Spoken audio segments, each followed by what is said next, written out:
오늘 우리에게 주신 하나님 말씀은 마태복음 6장 5절서부터 15절에 있는 말씀입니다.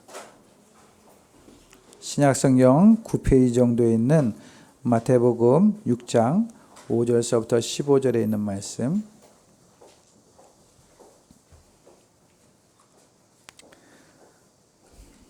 찾으셨으면 우리 같이 함께 봉독하겠습니다. 함께 봉독하실 때 주님의 말씀을 들을 수 있길 바랍니다. 함께 봉독합니다.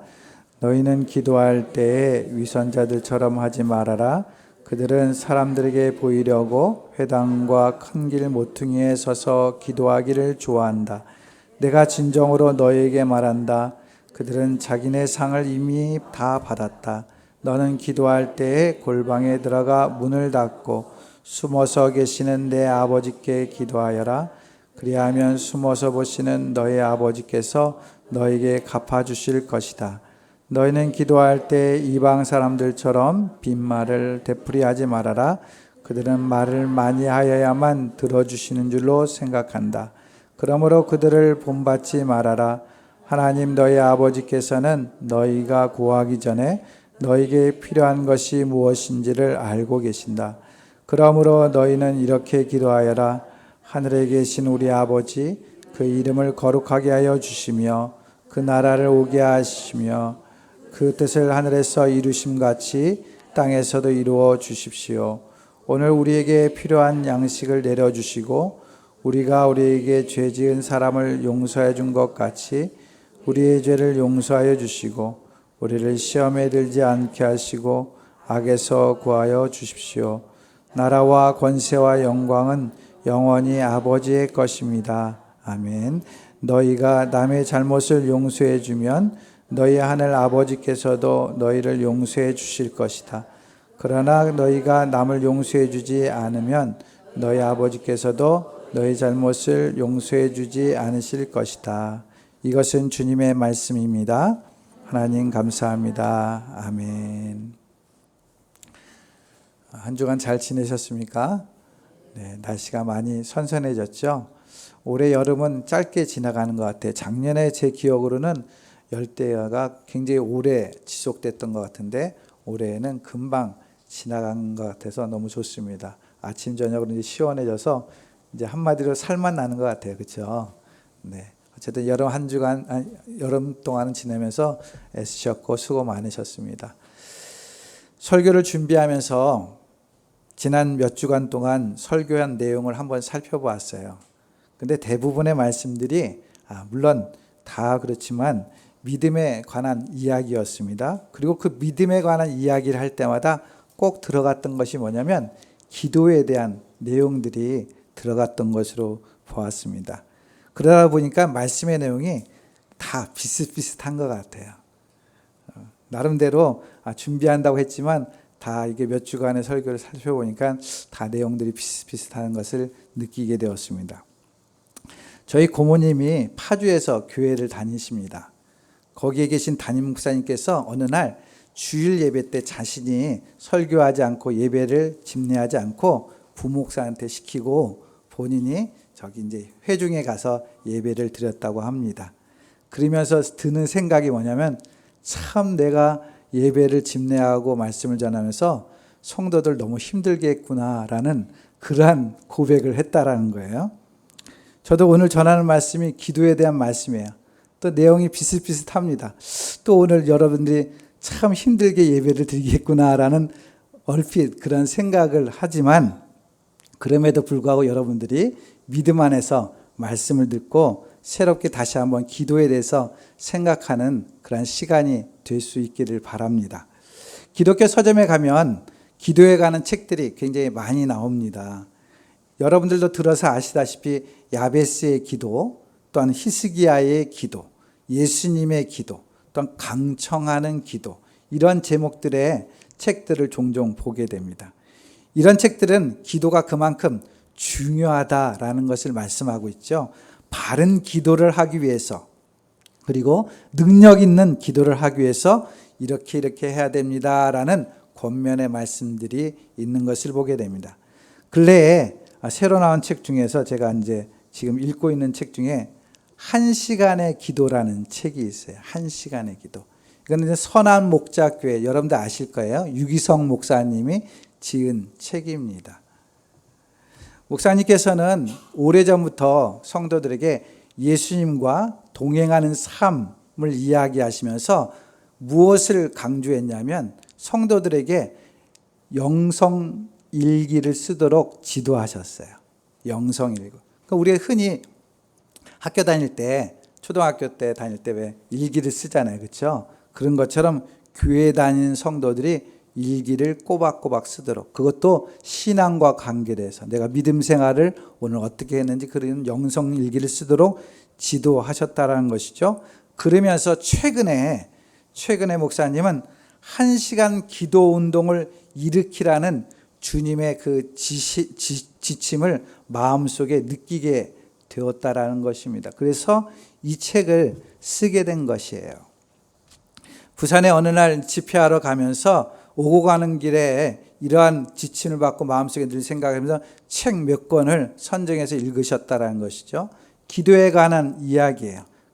기도의 골방이라는 책, 절대 1시간 기도라는 책, 그리고 조지 밀러 목사님이 쓴 먼저 기도하라는 책들을 읽으면서 기도에 대한 굉장한 도전을 받으셨다라고 말씀하고 있습니다. 목사님은 오랫동안 목회하셨어요. 기도가 중요한지 몰랐을까요? 다 알았어요. 그럼에도 불구하고 다시 한번 이 기도의 책들을 읽으면서 기도의 도전을 받았다라고 이 책의 내용은 쓰고 있습니다. 그러면서 1시간 기도, 성도들이 개인적으로 1시간 기도하면 놀라운 하나님의 은혜를 경험할 수 있게 된다는 것입니다. 그러면서 온 성도들이 다 같이 1시간씩 기도한다면 놀라운 역사가 이루어지게 될 것이다라는 그러한 비전을 품고 있는 것을 보게 됩니다. 우리 김상현 집사님도 몇 주 전에 기도 컨퍼런스에 다녀오셨어요.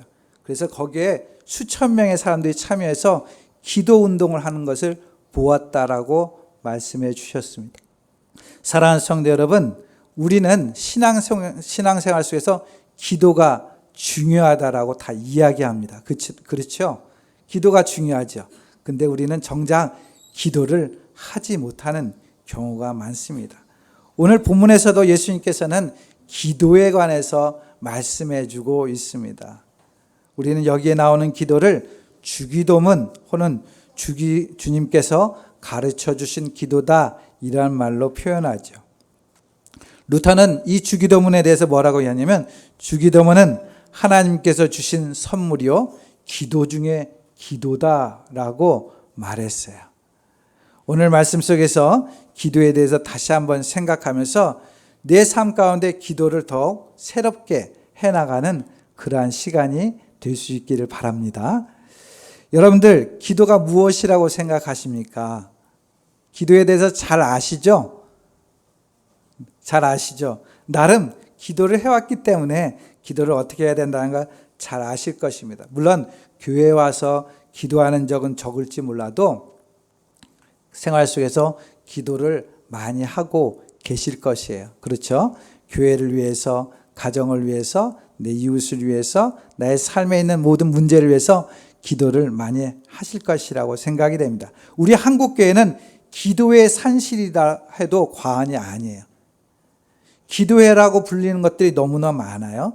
새벽 기도회, 심야 기도회, 철야 기도회, 수요 기도회, 또 중보 기도회, 많은 기도회들이 있어요.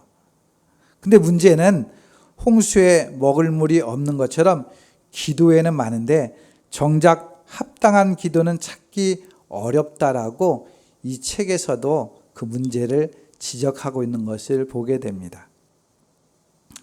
그렇다면 우리는 본문에서 예수님 말씀하신 기도를 보면서 진정한 기도의 의미가 무엇인가 다시 한번 마음에 새기면서 우리의 기도를 회복할 수 있기를 바랍니다. 9절서부터 13절까지는 주기도문, 주님께서 가르쳐 주신 기도라고 말합니다. 근데 이게 어디에 있습니까? 산상수훈. 마태복음 5장, 6장, 7장이 산상수훈. 예수님께서 산에 올라가서 말씀하신 내용 가운데 기도가 있는 것이에요. 그 가운데 기도에 대해서 말씀하신 것이죠. 예수님 당시에 유대인들이 기도 생활을 안 했기 때문에 예수님께서 기도에 대해서 말씀하셨을까요? 그게 아니라는 것이죠. 그 당시에 기도하면 바리새파 사람들은 굉장히 기도를 열심히 했던 사람으로 알려져 있습니다. 하루에 적어도 3번씩 아침, 점심, 저녁 때를 정해놓고 정기적으로 기도했어요. 그들은 금식하며 기도도 했습니다. 유대 사회는 거룩한 기도문이라는 것이 있습니다. 이것을 카디쉬라고 해요. 카디쉬, 거룩한 기도문. 일찍부터 안식일 회당 예배 시에 공적으로 사용되는 기도문이었어요. 설교가 끝난 다음에 거기에 참석한 모든 사람이 한 목소리로 암송하는 공동 기도문이에요. 여기엔 18가지의 축복문이 기록되어 있다라고도 합니다. 특이한 점은 이 카디쉬의 기도문이 우리 주기도문의 전반부 내용과 유사하다라는 것입니다. 신학자 달만과 예레미야스에 따르면 현존하는 가장 고대의 카디쉬 기도문은 다음과 같다라고 이야기해 주셨어요. 어떻게 되어 있냐면 주께서 뜻을 따라 창조하신 세계에서 주의 위대한 이름이 높임을 받으시옵고 거룩하게 여김을 받으시옵시며 주의 나라가 당신의 생전에 당신의 날 동안 모든 이스라엘 집이 살아있는 동안에 빠르게 속히 임하옵시며 주의 위대한 이름이 영원부터 영원까지 찬양을 받으시리로다. 아멘. 이렇게 돼 있다는 거예요.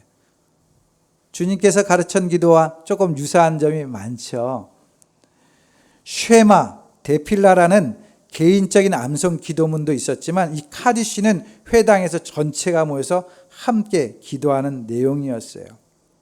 이렇듯 이들은 개인적으로 공동체 속에서도 기도하는 삶을 끊임없이 이어갔다라는 것입니다. 그런데 왜 이렇게 기도를 잘하고 있는 유대인들 향해 특별히 산상수훈 속에서 예수님은 기도에 대해서 말씀하셨을까? 왜 말씀하셨을까? 그것은 바로 기도의 의미를 상실했기 때문에 다시 한번 재인식시켜 주셨다라고 말씀드릴 수 있을 것 같습니다. 그렇다면 기도의 의미가 뭡니까? 기도가 가지고 있는 의미가 무엇일까요? 그것은 바로 만남이다 이렇게 표현할 수 있을 것 같아요. 기도의 의미가 뭐라고요? 만남. 오늘 본문 6절 말씀입니다. 같이 함께 읽겠습니다. 6절 말씀 시작.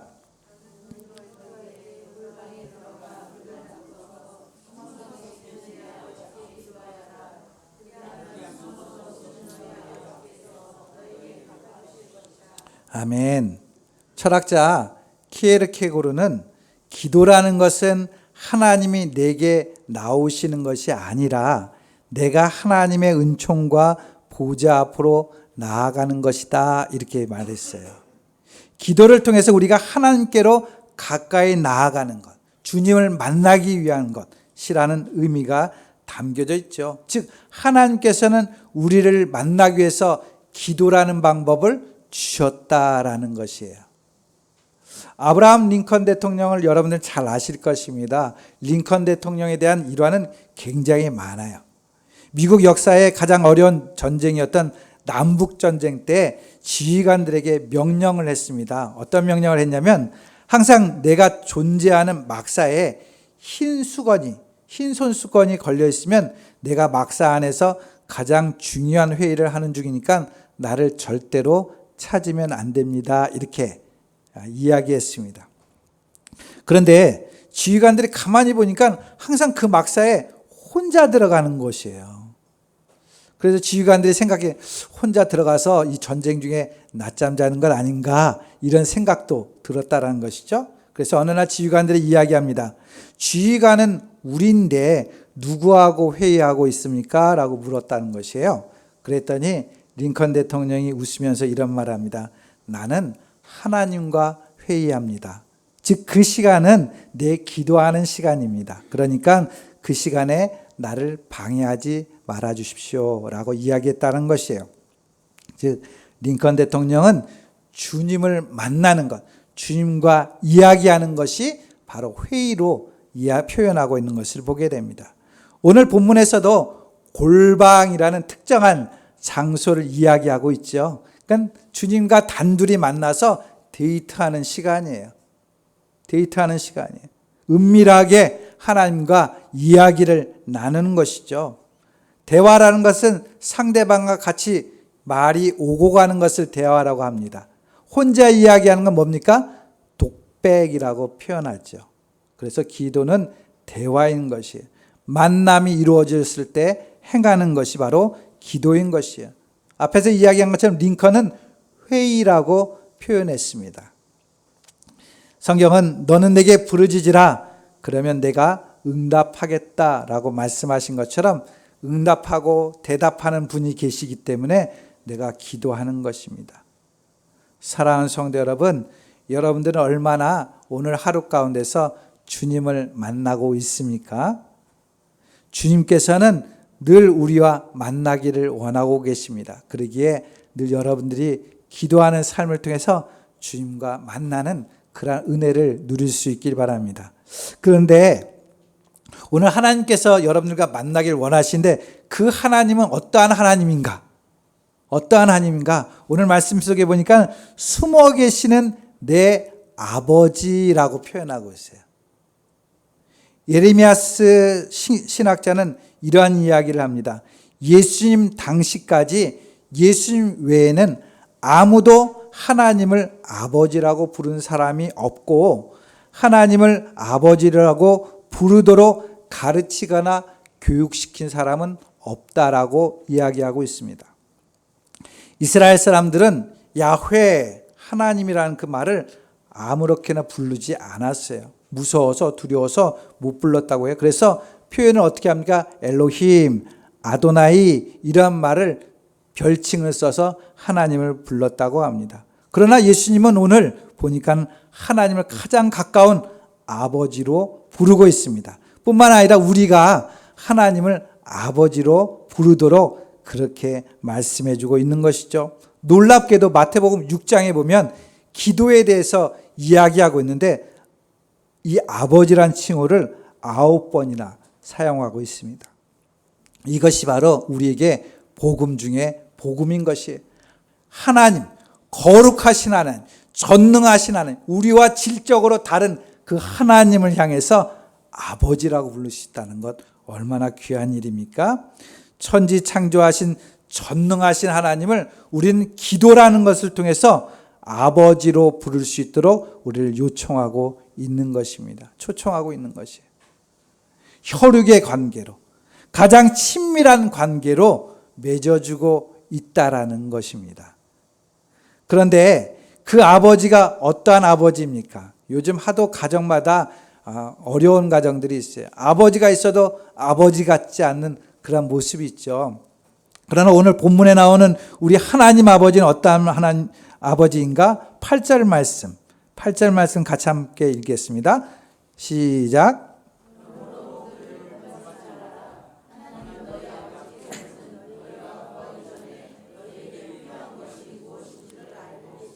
아멘.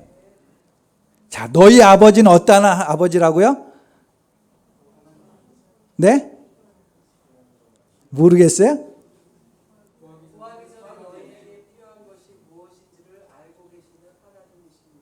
아멘. 네.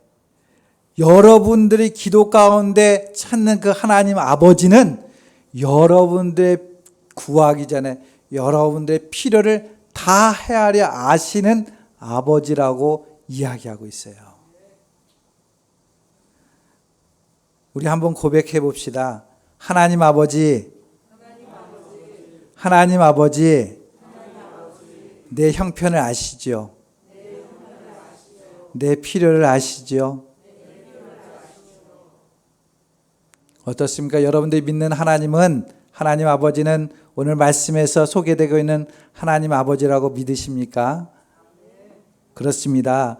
하나님께서는 저와 여러분들 만날 때 하나님 아버지로 만나기를 원하시고 또한 우리의 모든 것들을 아시기 때문에 채워주시기를 원하시는 하나님이신 것이에요.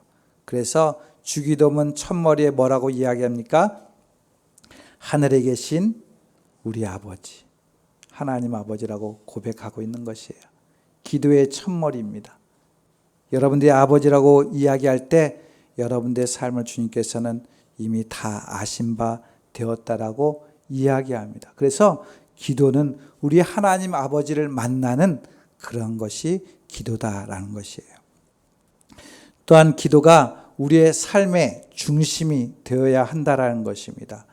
바리새파 사람들은 기도는 많이 했지만 정작 그들의 삶의 중심이 되지 못했어요. 그래서 외식하는 자들이다. 형식적으로는 하나님 앞에 기도하는 것처럼 보이지만 중심적으로 하지 않았기 때문에 그렇게 책망을 받았죠.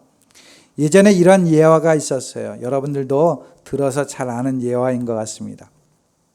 한 청년 여학생이 주일날 교회에 예배드리러 왔어요. 그러나 그 모습이 범상치 않았습니다. 왜냐하면 배꼽티를 입고 왔기 때문에 그렇습니다. 청년 담당 전도사님은 조금 민망해서 예배 후에 그 학생을 불러다가 이런 이야기를 했다는 것입니다. 자매님, 주일에 하나님께 예배 드릴 때는 다른 옷을 입고 왔으면 좋겠어요. 조금 민망해합니다. 이렇게 얘기했어요. 전도사님은 그 청년이 상처가 되지 않도록 조심스럽게 말했다는 것이죠. 그런데 그 여자 청년이 하는 말이 무엇입니까? 전도사님, 하나님은 중심을 보시는 하나님이라고 하셨잖아요. 이런 말을 했다는 것이에요. 사랑하는 성도 여러분, 우리의 중심은 배꼽이 아니에요. 그렇죠? 우리의 중심은 마음인 것이죠. 믿음인 것이에요. 기도는 다른 무엇보다도 우리의 중심의 표현인 것이에요. 내가 하나님을 믿습니다 라는 표현이 기도인 것이죠. 하나님께 소망, 사랑, 믿음의 표현이 바로 기도인 것입니다. 산상수훈은 몇 장으로 되어 있다고요?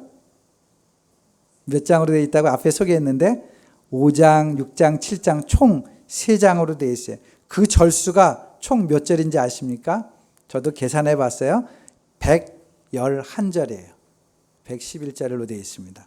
그 중에서 기도에 대해서 말씀하신 부분이 많이 차지하고 있는데 6장 5절에서 15절 오늘 본문 말씀, 그리고 6장 9절에서 34절 말씀은 하나님의 나라와 의를 구하라는 것이에요. 그리고 7장 7절에서부터 17절까지는 끝까지 기도해야 된다는 것이에요. 그러니까 산상수훈 내용의 전체 3분의 1이 기도에 대한 이야기를 하고 있다는 것입니다. 3분의 1 그 위치도 전체 내용의 중심 부분에 있어요. 오늘 본문 주기도문에 시작한 총절로 따지면은 53절에서 57절 거기서부터 시작되는 것이 기도 내용이에요. 그러니까 즉 기도가 산상수훈 가운데 부분을 차지하고 있다는 것입니다. 그런데 이게 제가 이런 생각을 했는데 이거 제 생각만은 아니었어요. 많은 신학자들이 이러한 구조로 산상수훈을 보고 있다는 것을 보게 됩니다. 즉 우리의 신앙의 중심에 무엇이 있어야 되냐? 기도가 있어야 된다는 것을 의미적으로 전달해 주고 있다는 것입니다. 이 중심이 바로 하나님 중심이라는 것. 우리가 기도한다는 것 바로 내가 하나님 중심으로 살아간다라는 표현이 되는 것이죠. 한 이야기가 있습니다. 펜이라는 사람, 여러분들이 많이 들은 예화 중에 펜이라는 사람이 있습니다. 미국 최초의 대규모 백화점 체인을 설립했고 백화점 왕이라고 칭호를 받았던 사람이에요. 사람들이 그의 성공 비결을 물었습니다. 그러자 그는 이런 말을 했습니다. 너희는 먼저 그의 나라와 그의 의를 구하라. 그리하면 이 모든 것을 너희에게 더하시리라는 말씀이 내 삶의 성공의 비결이었습니다. 라고 고백했다고 합니다. 그는 백화점을 통해서 많은 물질의 축복을 받아 하나님 앞에 영광을 돌리게 해 주십시오. 이렇게 기도했어요. 뿐만 아니라 백화점으로 인해서 다른 사람에게 피해를 주지 않게 하시고 또 속임수를 쓰지 않고 양심적으로 사업을 하게 해달라고 기도했다고 합니다. 그의 삶의 중심은 늘 기도가 있었기 때문에 하나님께서 그렇게 인도하셨다라는 것입니다. 사랑하는 성도 여러분, 여러분들의 중심에 무엇이 있습니까? 앞에서 여학생처럼 배꼽이 있습니까? 여러분들의 삶의 중심에 기도가 있기를 바랍니다. 여러분의 삶의 중심에 하나님이 있어서 늘 기도의 삶을 이룰 수 있길 바랍니다. 여기 학생으로부터 장년들이 다 있어요. 각자의 삶 속에 나름 고민이 있고 어려움이 있습니다. 그렇다면 내 삶을 이끌어 주시는, 내 삶의 중심 되시는 그 주님 앞에 기도하며 나아갈 때 하나님께서 분명히 응답해 주시리라 믿습니다. 또한 기도는 영원한 것을 담는 그릇이다, 이렇게 표현할 수 있어요. 영원한 것을 담는 그릇. 본문 13절 말씀입니다. 같이 함께 읽겠습니다. 13절 말씀 시작.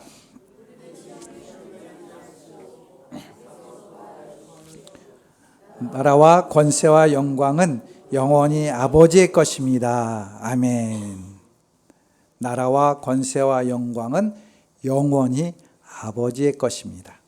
고대 그리스의 시대에 극형에 해당하는 죄수들에게 내리는 형벌이 있었다고 합니다. 그것은 굉장히 단순했어요. 무엇이냐면 두 개의 물통을 해놓고 물을 번갈아 가면서 옮기도록 했다는 거죠. 이쪽 물통에다 물을 부어놓고 다시 그 물을 다른 물통에다 붓도록 계속 그 일을 하도록 했다는 것이에요. 그러니까 하루 종일 그 일을 하니까 어떻습니까? 힘도 들겠지만 굉장히 무료했을 거라고 생각이 됩니다. 아무런 의미가 없죠. 물만 갖다가 번갈아가면서 부었기 때문에. 인간에게 있어서 무의미하고 희망 없는 일을 계속해야 된다는 것은 고통이라고 생각했다는 거예요. 참 불행한 일이라고 그 당시에는 생각했다는 것입니다. 인간으로서 매일의 삶 속에 무엇을 위해, 무엇 때문에 하는 목적과 의미를 추구하는 일은 참으로 중요한 일이고, 그 목적을 향해 나아간다는 것은 행복한 일이라고 이야기할 수 있을 것 같습니다. 제가 지난번에 말씀드린 것처럼 봉오동 전투라는 영화를 보았습니다. 그 대화 중에 제가 자세하게는 기억되지는 못하지만 이런 내용이 있었어요. 어느 독립운동가가 원래는 마적단이었는데 독립운동가가 되었어요. 그러다가 너무 힘들고 고난스럽고 생명의 위기가 오니까 우리 이거 그만두고, 독립운동 그만두고 그냥 예전처럼 돌아갑시다. 다른 사람 돈을 빼앗아서 많이 벌어서 행복하게 삽시다. 어디 먼 곳에 가서 그렇게 이야기하는 거예요. 그러자 거기에 나오는 주인공이 그 다음에는 그럼 어떻게 할 건데 이렇게 얘기했어요. 그러자 돈을 많이 벌면 총을 사서 또 돈을 뺐죠. 그래서 더 행복해지지 않겠어요? 더 많은 것을 얻지 않겠습니까? 그러자 또 질문합니다. 그 다음에는. 그러니까 계속 이야기가 똑같이 반복이 되었어요. 그 이야기의 결론은 뭡니까? 그 중심의 내용은 나라가 독립이라는 목표가 이루어져야지만 우리가 행복한 것이지, 나라의 독립이 이루어지지 않고 그 일을 해봤자 아무런 의미가 없다라는 것을 말해주고 있는 것입니다. 우리의 삶의 인생의 목적이 없으면 아무런 의미가 없다라는 것이에요. 사랑하는 성도 여러분, 오늘날 수많은 현대인들이 목적 없이 살아가기 때문에 삶의 역동성이 없습니다. 뿐만 아니라 진정한 방향성을 잃어버리기 때문에 열심을 내지만 허탈감이 찾아온다라고 사회학자들은 이야기합니다. 주기도문은 우리가 나가야 될 방향을 분명히 말씀해 주고 있어요. 13절 마지막에 뭐라고 합니까? 영원히 아버지의 것입니다.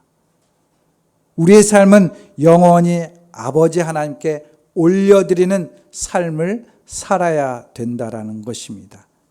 그래서 기도는 우리의 방향이 어디를 향해야 하는지 분명히 말씀해 주고 있어요. 그러나 바리새파 사람들은 그렇게 하지 않았다는 것입니다. 일시적인 자신의 삶을 위해서 살았다는 것이에요. 그래서 5절에 보면 그들은 자기네 상을 이미 받았다, 이렇게 표현하고 있어요. 기도는 영원한 복이 무엇인지를 깨닫게 합니다. 삶의 방향을 깨닫게 하는 것이죠. 항공사나 항해사는 운행 중에 늘 자신의 목적지를 늘 체크하면서 간다고 합니다. 사랑하는 성도 여러분, 우리의 목적지는 어디입니까? 하나님 아버지께 올려드리는 것이에요. 내가 찬양을 하고, 내가 교사를 하고, 내가 주방에 봉사를 하는 것은 내 목적지가 어디입니까? 하나님 앞에 올려드리는 것이에요. 그 삶을 내가 깨닫게 하는 길이 뭡니까? 기도라는 것이죠. 사랑하는 성도 여러분, 여러분들의 방향을 잃어버리지 마시기 바랍니다. 언제나 기도를 통해서 내가 가야 될 하나님을 향한 방향을 늘 바라보며 나아갈 수 있는 저와 여러분들 될 수 있길 바랍니다. 기도는 호흡이라는 말을 우리는 자주 사용합니다. 생명처럼 중요하다라는 표현이죠. 늘 기도가 여러분들 삶 가운데 우선할 수 있길 바랍니다. 그래서 어거스틴은 많은 말을 할 것이 아니니 많은 기도는 해야 한다. 유창한 말이 아니라 계속적인 경건한 마음의 열정을 가져야 된다라고 표현하고 있습니다. 중세 유럽의 어떤 수도원의 수도사들의 기도의 방에 이러한 현판이 새겨져 있다고 합니다. 내 삶이 가난해도 나를 원망치 말라, 이렇게 표현되어 있어요. 그러면서 내용이 이렇게 되어 있습니다. 내 삶이 가난해도 나를 원망하지 마라. 너는 나를 주라고 부르면서 나를 주인 삼지 않았고, 너는 나를 진리라고 하면서 내게 배우지 않았고, 너는 나를 길이라고 하면서 나를 따라오지 않았고, 너는 나를 능력이라고 하면서 나를 의지하지 않았고, 너는 나를 응답이라고 하면서 기도하지 않았나니, 이렇게 표현하고 있어요. 그래서 내 삶이 가난해져도 원망하지 말라는 것이에요. 사랑하는 성도 여러분, 우리는 기도의 중요성에 대해서 늘 알고 있습니다. 그러나 중요한 것은 기도를 하는 것이에요. 여러분들 삶 가운데 교회뿐만 아니라 삶의 현장 속에서 늘 기도하며 나아갈 수 있기 바랍니다. 제가 그래서 개업 예배하는 곳들마다 그런 말을 해요. 개업하는 장소에 내가 출근할 때마다 늘 기도하면서 시작해라, 이렇게 이야기합니다. 물론 교회에서는 새벽 예배로 하루를 시작하지만 여러분들 삶 가운데 제일 먼저 시작하는 삶이 있다면 그 속에서 기도하면서 행할 수 있기 바랍니다. 시험 보는 학생한테도 그렇게 얘기합니다. 시험지를 받자마자 문제 풀기보다는 기도해라. 언제나 여러분들의 삶에 기도가 우선할 수 있는 그런 삶이 되어서 하나님과 만나고 하나님께서 여러분들 삶 가운데 기도를 통해서 응답해 주시는 그런 은혜가 날마다 더해갈 수 있기를 주님의 이름으로 축원드립니다. 기도하겠습니다. 사랑과 은혜가 많으신 아버지 하나님, 감사합니다. 오늘 마태복음 6장을 통해서 우리가 다시 한번 기도에 대한 이야기를 나누었습니다. 하나님, 오늘도 우리가 기도를 통해서 주님을 만나기를 원하시는 그 주님의 뜻을 깨닫게 하여 주옵소서. 뿐만 아니라 기도를 통해서 아버지 하나님 대신 내 모든 형편을 아시는 주님을 만나서 늘 그 주님으로 인해서 내 삶이 새로워지고 변화되어지고 하나님의 기쁨이 되어지는 귀한 삶이 되어질 수 있도록 도와주옵소서. 그래서 우리가 날마다 하나님을 중심으로 기도를 중심으로 살아감으로 해서 내 삶에 주님의 크신 은혜가 함께하고 있음을 깨닫게 해주시고 더 영광 돌리는 복된 삶이 될 수 있도록 인도하여 주시옵소서. 감사하고 예수님의 이름으로 기도드립니다. 아멘.